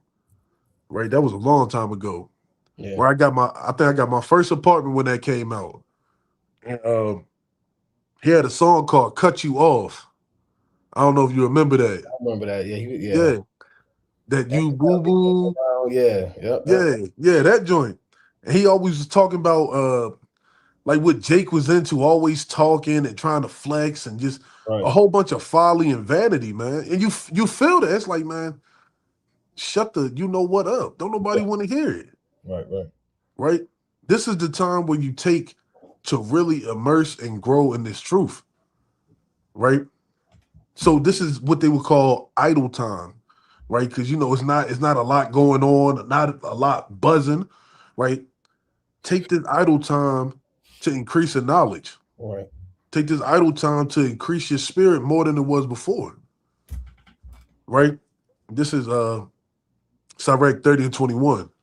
Give not over thy mind to heaviness and afflict not thyself in thy own counsel, right? So you can't be in your own mind when these things happen, right? You sitting there, you want to damn go into a dark room and damn drown your troubles with 10 bottles of Hennessy and think it's going to go away, right? Or you want to go and freak off in the night. You can't afflict yourself with heaviness. You're supposed to go to Yahweh Shem Yahushai. You're supposed to go to the men and sisters who you know to keep the commandments to strengthen you. Right? The gladness of the heart is the life of man, and the joyfulness of a man prolongeth his days. Right? We just read you're supposed to count it joy when you're brought low. Right? You're supposed to be joyful. And all praises to the Most High. Right? All praises to the Most High. Right? Shoot, let out a smile, laugh. Right? The Most High is bringing you low for the next time you got to go through something. Right? Love thy own soul and comfort thy heart. Remove sorrow far from thee, for sorrow hath killed many, and there is no profit therein. Right? We're lively stones, man. Right? We're lively stones that's built up the beautiful temple of the Lord. Right? Remove sorrow far from you. Right? Yeah, we're supposed to be in the house of mourning, but as a lively stone, right, you're more optimistic than you are pessimistic. Right? With that, I yield, King. That's right, man. Hey, the scripture say in Nehemiah 8 and 10, the joy of the Lord is your strength. Right? This is let me get that real quick to add to that. This is Nehemiah chapter 8 and verse 10. Then he said unto them, go your way, eat the fat, and drink the sweet, and send portions unto them for whom nothing is prepared. For this day is holy unto our Lord. Neither be ye sorry, for the joy of Yahweh is your strength. Right? And your joy or your strength in the Lord or your strength in his truth is only as strong as your joy in the Lord is, man. So if you don't have any joy in the Lord, you're not going to be strong in this truth. You're weak in the truth. All right. So again, your joy in the Most High, your joy in serving the Most High, keeping the commandments, putting lessons together, congregating, keeping feast days, examining yourself, singing songs to the Most High, praising the Most High, Barak Yahweh Shemi Abishai. However joyous you are in the Lord is a key indicator on how strong a man is in the Lord, man. Right? Think about our fathers, man. Hananiah, Azariah, Mishael, they were singing a song in the furnace. Do you think they was weak or strong in the Lord? They were strong in the Most High because they had joy even in adversity, even in the furnace. Right? Think about Paul and Silas in Acts, the 16th chapter, when they were in stocks and thrown in prison.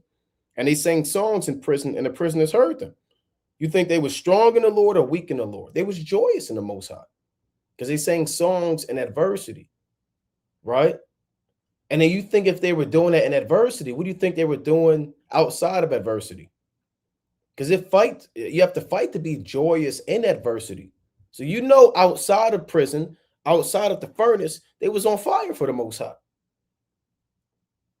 So that's a key indicator for a lot of brothers, man. If you're a brother where this thing is a chore to you, it's a burden to you, it's something to do, it's like a hobby, a phase, a pastime, then you're on your way out, right? You're backsliding, you're on your way out of this thing, and you're not growing. But if you find excitement in reading, you're going to grow. You find excitement in the lives and the lessons, you're going to grow. If you find excitement in going to camp, doing the videos, you're going to grow in this thing.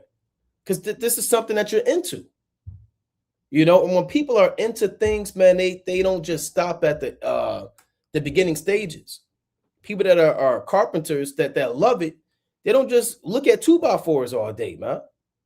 People, they watching YouTube videos. How do I do this? Oh, I didn't know I needed that, that kind of saw, or I got to get this tool, or maybe this might help me. Damn, I didn't know about these nails. And they really get into it, man. They might buy a he shed, then they might buy a garage. People that's joyous into things, they really get into it. And they get strong in those things, man. Likewise with sports, man. People that's into basketball or whatever, they get into it. They don't just go to the damn what's that? Them damn amusement parks, Dave and Buster's things and shoot basketball. No, man. They buy a basketball. They might buy a rim. If they're really into it, they might nail a rim to their damn garage. Or you might get that black crate that Jake had, man. Brothers know about that black crate on a damn telephone pole. Nothing's going to stop you if you're joyous in this thing. Right? Now I want to get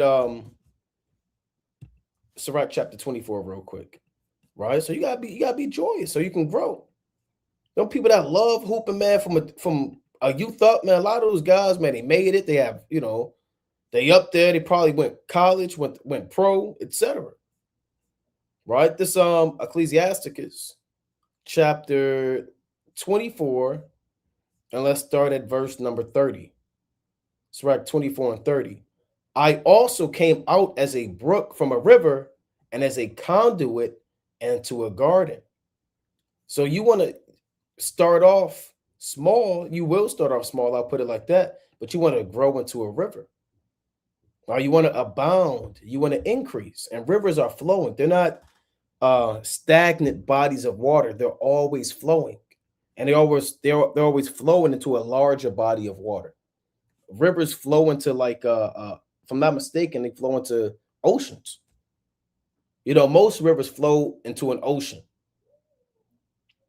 So they're always, and you got to be that river. They're always running and they're always looking to increase and to attach to something bigger than they are.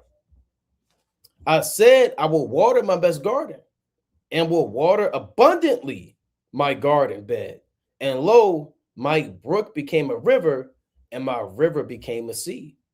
So you want to grow from being a brook to a river, from a river to a sea, right? That's how you grow in this thing. Adding water and increasing your boundaries, because you can look up how long or how wide a river is. It might say, oh, this is 3 miles wide and 5 miles wide. Likewise, with this truth, you want to increase your boundaries and it's truth in your borders. The Most High speaks about men enlarging their borders, enlarging your coast, right? Increasing in his knowledge. Let me get a quick precept on that. In First Chronicles chapter 4, that made me think of the brother Jabaz, right? This Judite brother. First Chronicles chapter 4 and 9. And Jabaz was more honorable than his brethren, and his mother called his name Jabaz, saying, because I bear him with sorrow. And Jabaz called on the God of Israel, saying, oh, that thou wouldest bless me indeed and enlarge my coast, and that thine hand might be with me, and that thou wouldest keep me from evil, that it may not grieve me. And the Most High granted him that which he requested, because that was a sincere, righteous prayer, and the Lord gave him that. And one thing about this is that this brother and this quick account is isolated from the rest of the Chronicles, because all of the Chronicles is just genealogy, right? You read the whole thing. This man begot this man. This man begot that man. This man begot that man. And the Lord take a quick break and kind of show you something for you to learn about this brother right here, man, about righteous prayers and sincerity. And this brother asked for the Most High to enlarge his coast. Same thing in Sirach, the 24th chapter, the borders being enlarged, right? I'm going to read this again, Sirach chapter 24 and 31. I said I will water my best garden and will water abundantly my garden bed, and lo, my brook became a river, and my river became a sea. So everything that you have in this truth must increase. And the Most High, he wants you to increase, man. It's not a light thing to be stagnant. And again, if you're a brother that's stagnant, there's only one place to go, man. Or I'll say it like this. If you feel like you reached your ceiling, only place to go is down. All right, there's only one place to go, and that's down. Let me get Luke, the 13th chapter. Right? Luke chapter 13. So you want to increase in your communication. You want to increase in your fasting. You want to increase in your prayer. You want to increase in your sincerity. You want to increase in honesty. You want to increase in all these things, man. This truth is extremely manifold, right? It's very manifold. This is Luke chapter 13 and 6. He spake also this parable. A certain man had a fig tree planted in his vineyard, and he came and sought fruit thereon and found none. The certain man is the Most High. You're the fig tree, and we're in this vineyard, the nation of Israel. The Most High is looking for fruit. Now, if you don't have fruit, what happens? Then said he unto the dresser of his vineyard, behold, these 3 years I come seeking fruit on this fig tree, and find none. Cut it down. Why cumbereth it the ground? You see that? So the Most High has expectations for you. He expects you to grow. And if you don't grow, he said, cut them down. I mean, you see what's going on, man. We was teaching at the harbor, and we was breaking bread. The brother, Stefano came from Trinidad, and we broke bread with the brother, and all of downtown was packed because of the preseason game. And the big thing about the preseason game is those men, they're looking to make the roster, right? They're looking to make the team. The team can only have about 50-something players. And these guys are fighting for their life to make the team. Now, these guys that make the team, eventually they get a contract. They might get a multi-million-dollar deal. When the general manager or the owner of this team signs them to that team and they have this deal, they expect growth, right? They don't want you to be that same guy that came out of college, right? They'll give you 3 years. They'll give you a rookie season to gauge you, especially if you're a prominent guy. Then they give you a sophomore year, and they'll even say this what they call it, a sophomore slump. Sometimes they expect you to kind of regress a little bit your sophomore year. But that 3rd year, that's the end-all be-all. And a lot of people get cut, man.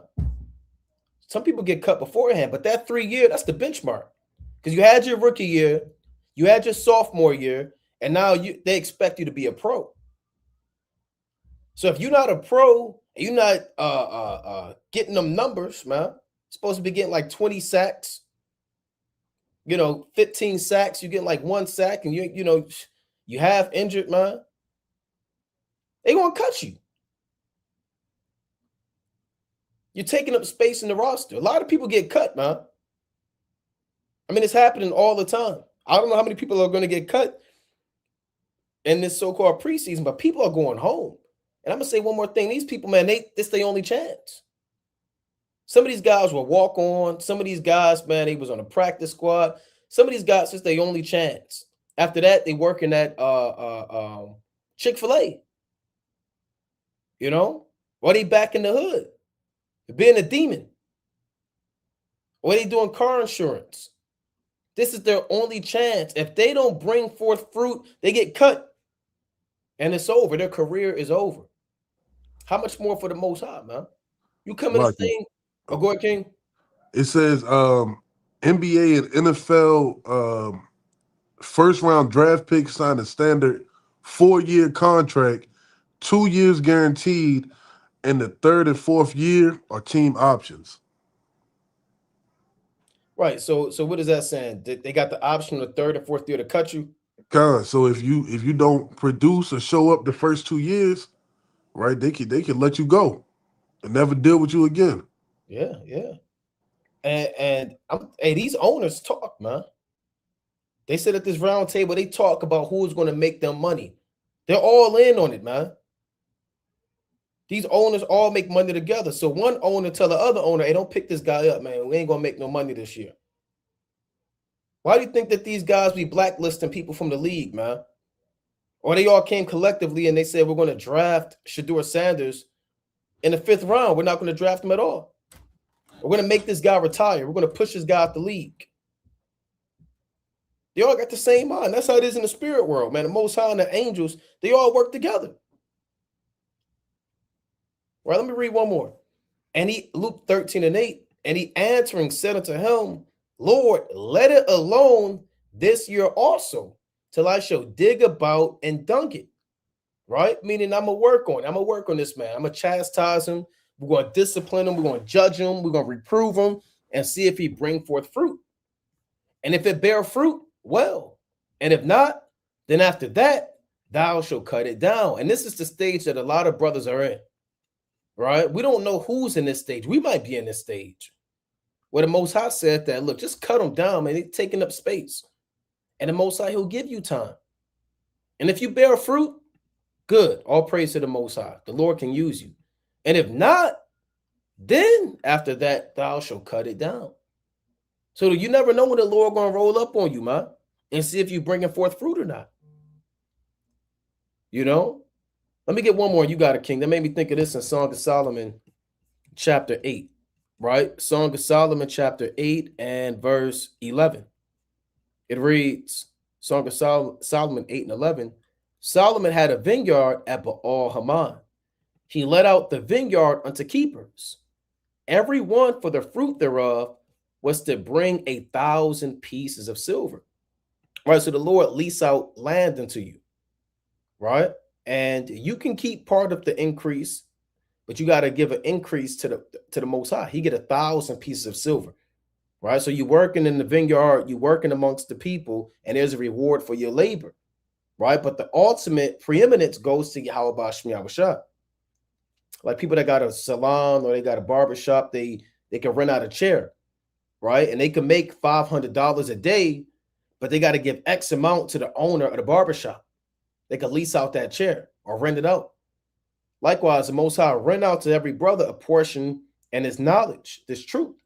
And you work and you get your reward, but it really goes to the Most High. He get 1,000 pieces of silver. Right? Verse 12. My vineyard, which is mine, is before me. Thou, O Solomon, must have 1,000. So you get 100% completion. And those that keep the fruit thereof, 200. So brothers get their reward too. You don't get what Yahweh Shmi Yahushua get. Solomon represents Yahweh Shah in this, right? But the brothers that labor, man, you get a reward. Now, if you're in this vineyard and you're not working, you're not laboring, you're not bringing fruit to Solomon, what is he going to do? If he must have 1,000 and you're not keeping up with that quota, you're going to get fired. You have jobs where you literally make boxes all day and paper clips and Q-tips, man. Or whatever people make, man, by hand or whatever, you know. But if they got numbers they got to hit, man. If you're not hitting them numbers, it's over. And you got to be accurate. And you got to do the right thing. You can't just, they got jobs where you got to pull a product in warehouses. If you pull 1,000 of the wrong item, you're fired. So you got to do the right thing and you got to be circumspect, man. or you're gonna get fired in this vineyard. You got to bring forth fruit to the Most High. You can't just be in this garden, this vineyard, plucking this up and taking that and knocking people over. No, you have to work. Because Solomon must have 1,000. So that's to you brothers that think that you don't have to work, you don't have to bring forth fruit, you don't have to increase. The fruit that you bring forth is for Yahweh Shemel Mashai. This to magnify his name. The Lord said, "Let your light so shine before men that they may glory the Father," greatly paraphrasing. Not glory you. So the wisdom you get is for the Most High to be glorified. So if you're not bringing forth light and wisdom, the Most High is not being glorified on the level that he needs to be.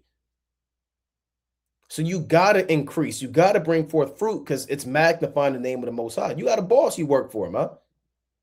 You're not increasing, you're going to get cut from this thing. But you got it, King. God.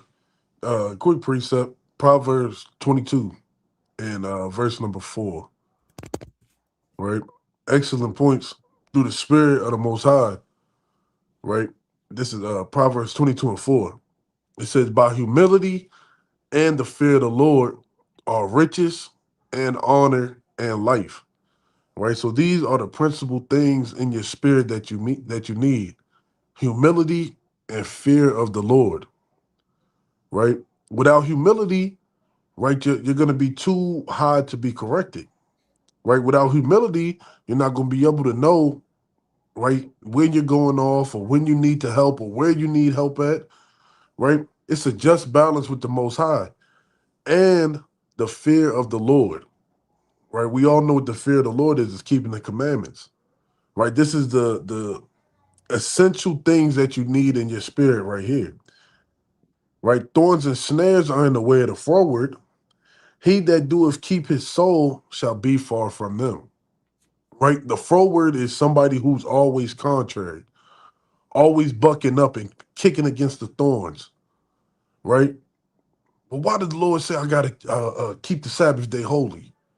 Right? What's so holy about the Sabbath day? Just being Right. a nigga. Right? Thorns and snares are in that way.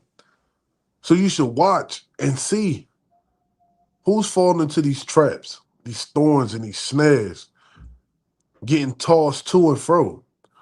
Somebody always getting suspended from camp, right? Somebody who always hitting you up with a sob story. But he that doeth keep his soul shall be far from them, right? So if you keep your soul in subjection and honor and not in reviling and craziness and all manner of evil, right? The Most High will preserve you. He'll keep you away from the evil. He'll keep you away from harm, and he'll guide you on that straight and narrow path. Right. One last one. Romans 13, and I'm gonna start at verse number 11. Right. Classic. Haven't read this verse in a long time. Right. Romans 13:11. It says, "And that knowing the time, that now it is high time to awake out of sleep, for now is our salvation nearer than when we believe. The night is far spent, the day is at hand. That let us therefore cast off the works of darkness and let us put on the armor of light." Right? The day is at hand, man. Right? It's no better time to put off the works of darkness, the things that are holding you back. Right? The things that your flesh is desiring, but not your spirit. Right? Put those away. Put them away. That's how you truly grow. Put away the things that a child and those who walk in darkness would desire. Right? And put on the armor of light. Once you put on the armor, man, nothing can penetrate you. Right? In the medieval times, they used to wear those armor suits of armor. Right. Right? Those suits of armor weren't easy to penetrate. Right? Swords weren't just going through them. Right? Arrows may hit it, but they're not going through. Right? Put on the whole armor of light so that you can withstand the wiles of Satan, man. Because Satan doesn't play fair. Right? Satan doesn't play fair. You should always have your head on a swivel. Right? Foreseeing the evil that can happen. Right? Always have your head on the swivel, on the spiritual level. Right? But with that, I yield on that one. Con, I got another one real quick. I want to get through the spirit and power of Yahweh Shem Yahushua. Right? Let's go to the book of First Thessalonians. Right, quick precept, classic. First Thessalonians chapter 4 and verse number 8. Or 4 and 10, Salakia. It reads, and indeed ye do it toward all the brethren which are in all Macedonia, but we beseech you, brethren, that ye increase more and more. So again, daily, brothers should be increasing, man. Every brother should be examining themselves, man. And brothers have covered a lot, and we can't cover everything, man. We can't cover literally every topic of how to increase in this thing. But brothers, are laying a beautiful foundation for you, the principal things for you. And sometimes you find yourself in this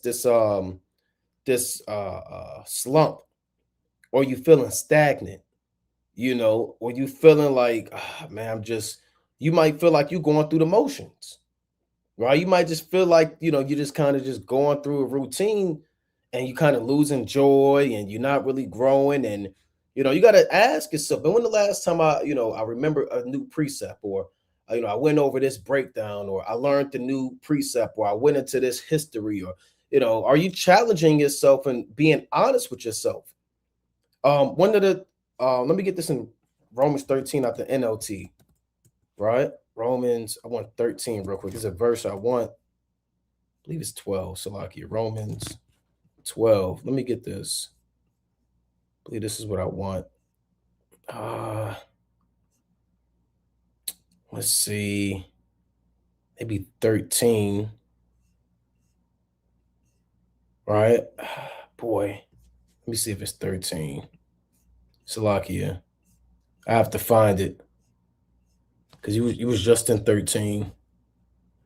I'll have to find it, but the Most High said, be honest with yourself. Right? Hold on, you got it, King. Let me find this real quick. Con. I gotta get this real quick through the spirit. Con. I know you wanna you got your mind set for it, but just so the brother don't gotta go to another verse, just like the brother said, increase more and more as we see the approaching day of the Lord, right? And any increase is better than no increase, right? They say a lot of stagnant water has diseases in it, right? You come across a puddle or a pond, right? Got malaria in it, it's a whole bunch in there, right? Even if you grow a centimeter, right? That's better than not growing at all, right? So you should be able to look in the mirror and, like the brother said, be honest with yourself and say, I resisted this temptation, right? I didn't fall victim to this, right? I foresaw what was coming and I made sure I blocked it so I wouldn't do the same thing over again, right? Small increases make for a huge growth, right? It's like children, right? Children go to sleep one night, right? They the same height, same height, right? And you're not knowing that they're growing little by little by little. Then you wake up one day and you're like, damn, my son is 6'2" now. Right. Right? So small increases is better than no increases. That's an excellent point. Right? It's Romans 12 and 3. It reads, because of the privilege and authority God has given me, I give each of you this warning. Don't think you are better than you really are. Be honest in your evaluation of yourselves, measuring yourselves by the faith the Most High hath given us. So that's Romans 12 and 3 out the NLT. Don't think you are better than you really are. Be honest in your evaluation of yourselves. So be honest about, are you increasing or not, man? Like the brother said, people increase and there's measuring tools to determine if you're increasing in speed, right? They do what, miles per hour, and height, and feet, inches, meters. You can measure yourself, man. Right? It's not just some ambiguous thing. You measure yourself by the precepts, by the Spirit, by what our forefathers did, by the measure and stature and fullness of Yahweh Shah. See where you are, and you see where our fathers are. That's the measuring stick. And you do the actions they did to get to where they are. All right? Like anything, somebody driving 10 feet ahead of you, you got to catch up to their speed. Right? Or 20 miles ahead of you, you got to catch up to their speed. You measured the distance, and this person is 30 miles ahead of me. I got to get there. All right? So our fathers are there already. We have to get there. And we don't need a meter stick or a yardstick for the measurement. We have the tools in place, the actions of our fathers and the work of Yahweh Shah. That's what this means, measuring yourselves. That's our evaluation tool, the Bible. Measuring yourselves by the faith the Most High has given us. And you show your faith by your works. Your works that you do have to equate and be on the level of the works of our fathers. That's how we measure ourselves. It's not just I believe, now it's work that we have to do. So I'm going to evaluate myself and say, do my work show the same faith that Abraham had, that Isaac had, that Jacob had, that Daniel had, Ezekiel had, that the Apostle Paul had? Right? I'm going to be honest in my evaluation of myself. Am I moving like the faith that Yahweh Shah had? Or maybe I'm not. Here's where I'm falling short. Okay, here's where I can increase. Okay, here's where I can do better. Right? Measure yourself by the precepts on every level. You know? Measure yourself. If you financially going through it, measure yourself by the status of men who went through it financially, like Tobit and other men, and they came out on top. If you're going through it, you know, you're dealing with demons, measure yourself according to the men that dealt with those demons. So we have no excuse. All brothers have to do is don't think you're better than you really are, man. And don't be content with mediocrity, and don't be satisfied to where you are. Thank the Most High for being where you are, but look to increase. Be honest in your evaluation of yourselves, measuring yourselves by the faith the Most High has given us. All right, but you got it, King. Unless you want to. God, we can hit the closing precepts. Con. We can hit Second Esdras, chapter 16, right, verse 74. So, all praise to the Most High. You know, this was a well-needed lesson. You know, shoot, we needed to hear this. Right, we needed to hear this. It's, you know, you're never too far removed from the beginning of this truth to get reminders, to get exhortation, right? Because it's things that we like on, right? We didn't fall from the third heavens and just say we're going to teach, right? We had trials and tribulations and demons that was chasing us, right? So these things we need to hear as well so that we can present ourselves perfect, you know, in the spirit of Yahweh Shem Yahushua, as well as help our brothers and sisters in the world, you know, present themselves perfect. Right, but this is Second Esdras chapter 16 and verse 74. Hear, O ye my beloved, saith the Lord, behold, the days of trouble are at hand, but I will deliver you from the same. Right, the days of trouble are already at hand. Right, this was written thousands of years ago. Right, how much more are the troubles increasing in these last days, man? Love of many waxing cold. Right, this is a dog eat dog world. Right, when we was in the UK. And we were talking about how Babylon and, you know, the bottomless pit, the similarities and the differences, right? We we came to the conclusion this place is the pits of hell, right? And it's a cesspool of demons just waiting to engulf somebody, right? Just waiting to fester somebody's mind or ruin somebody's day, right? The days of trouble are at hand, but be ye not afraid, or Salaki, but I will deliver you from the same. Right, the Lord is going to deliver us out of all these troubles that we're going through. Right, there's not near trouble that the Lord can't deliver us from. Right, be ye not afraid, neither doubt, for Yahweh is your God, and a guide of them who keep my commandments and precepts, saith the Lord Yahweh. Let not your sins weigh you down, and let not your iniquities lift up themselves. right? Don't let your sins weigh you down, right? You're going to fall short.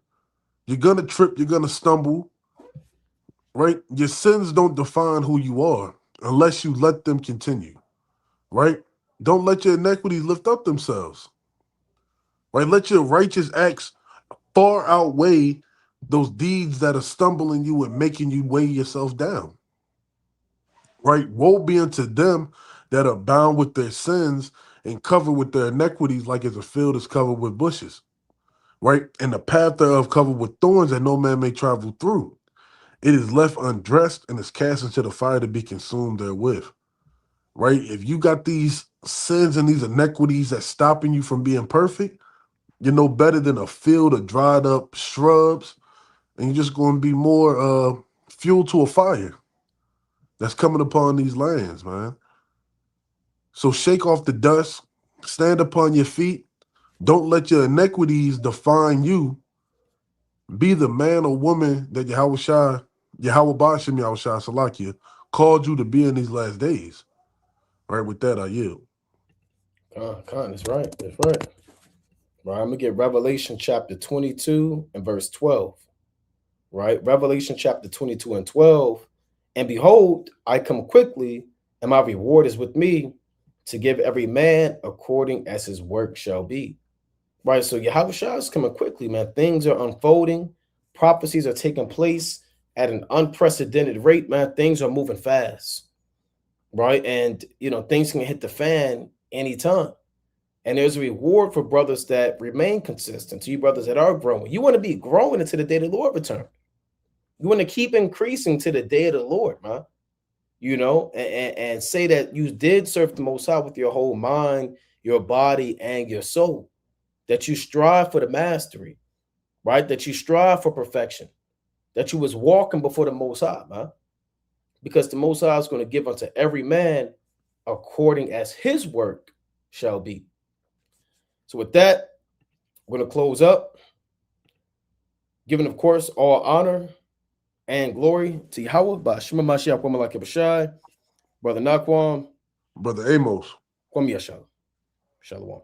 Shalom.